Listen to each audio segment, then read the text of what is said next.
Hello.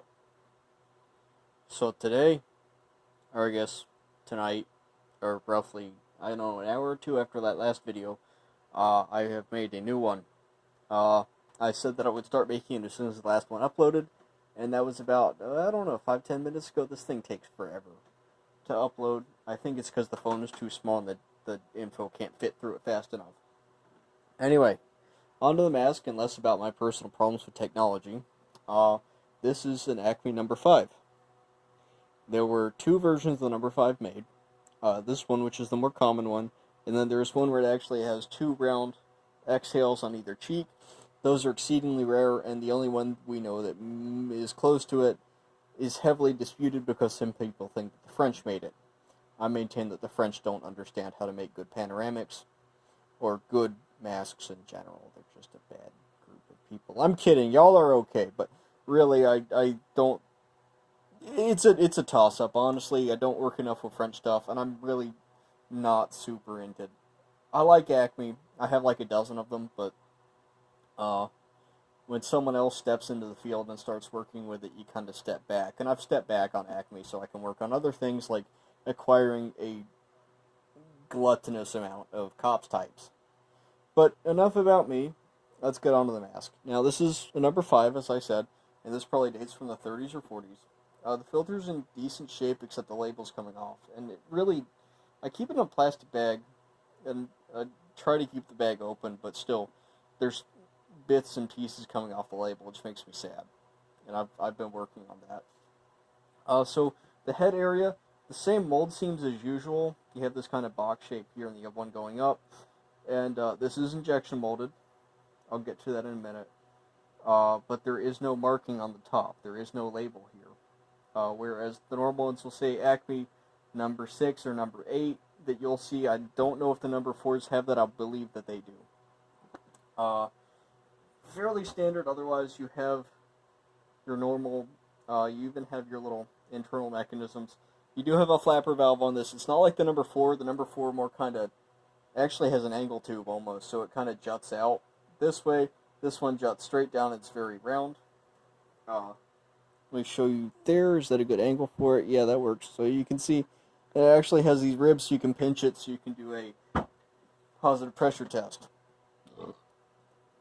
Not that I would know why you would, because these things aren't going to seal. Anyway, replaceable lenses, a little bit smaller than the number 6 or the number 8, but still good. Obviously, you can see a lot of the face, and this point right here, or even this point, is probably outside of the user's peripheral vision. There's still glass there, so you get a good wide range of vision. This is I believe it's a chemical smokes filter. It's very difficult to read. And, yeah, we have a full rubber head harness. Let me check something real quick. Perfect. Okay. Back head harness, a little bit wonky, but you do have this side out, and you have some info on it. So pretty good. Full rubber head harness. No complaints there.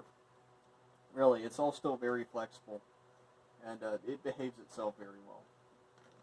I actually have had issues in the past with number 6s, having torn head harnesses when I tried to take them off the mannequin. So let me take the filter off here. God almighty. I feel terrible even every time I touch this.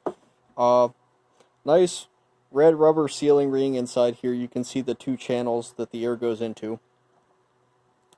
Let me turn the facepiece, or the head harness inside out. Get to the innards. So here, again, if you watch my number 6 video, you can see that it says place chin here, right where the chin goes, which is pretty intuitive. And as usual, you have your two tubes. These are a lot more integrated in the facepiece and actually a lot sturdier. And again, as you can see, you have your disc inhale valve. We also actually have some patent numbers. Sorry, get that glare out of the way. You can see the patent numbers right here. And, yeah. So these were more marketed towards a military use. Acme, since they were started in the 30s, or even the 20s, have been really hot and heavy on trying to get a military contract. Unfortunately, that never happened. They even marketed towards the Argentinians, We found documents in Chile towards that effect. They basically wrote up a full brochure, which was very useful because it actually gave us proof that the Acme No. 1 was closer to a COPS type or KTM copy. But yeah, they were always real hot and heavy on getting a military contract, and the No. 5 was kind of somewhere between a military and civil defense mask that they marketed, presumably with several filters and, of course, the different variants of valves like I mentioned before. But that never really worked out, except for, I guess, a couple local suppliers and local police units. Their greatest success, really, on a commercial field outside of firefighting was probably getting a contract with Federal Laboratories, which was a really good tear gas producer, who Scott later made masks for, and a couple other companies did, including Pulmosan. But really, outside of tear gas and firefighting, Acme never really got the big contracts that they wanted. And eventually, when they rolled into Scott, they were still making these same face pieces. Like I said in my last video, Acme is nothing if not a consistent company.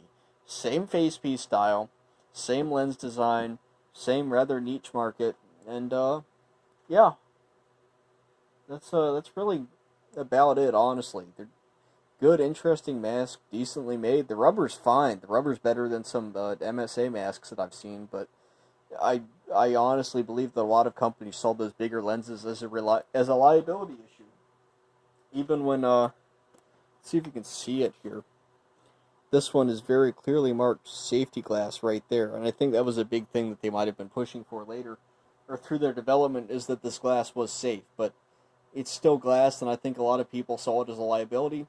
And one of the big differences between military and industrial masks is that industrial masks, to reference this, you'll always have this big, wide visibility to it. Industrial companies really, them and civil defense really worked a lot with panoramic masks. You get this good wide range of vision. Problem is, when you're in the military, you don't want that, because all of this, particularly back then, it's going to be glass, it's going to be easy to crack through, and then it's also, you can already see the shine on it, is that it's difficult to make outserts for this. It's more expensive, and if you don't make outserts and you don't try to dim it at all, you might as well have a mirror attached to your face. I remember back playing Halo 3, everyone called I think it was the EVA helmets, they called them chrome domes, because they were actually, that was the big scientific helmet, and you had this big chrome stretch across it, kind of like the SIVA suits in Stalker, and really easy to spot that from across the map compared to like the EOD helmets or whatever. Anyway, I've said enough, but yeah, basically Acme, love the company, but they're not innovators. They were not innovators, and they paid for that in the end, because they just kind of died. Anyway, I've rambled enough. Thank you for watching, and thank you to Duke for requesting this. I hope you enjoyed it. Take care now.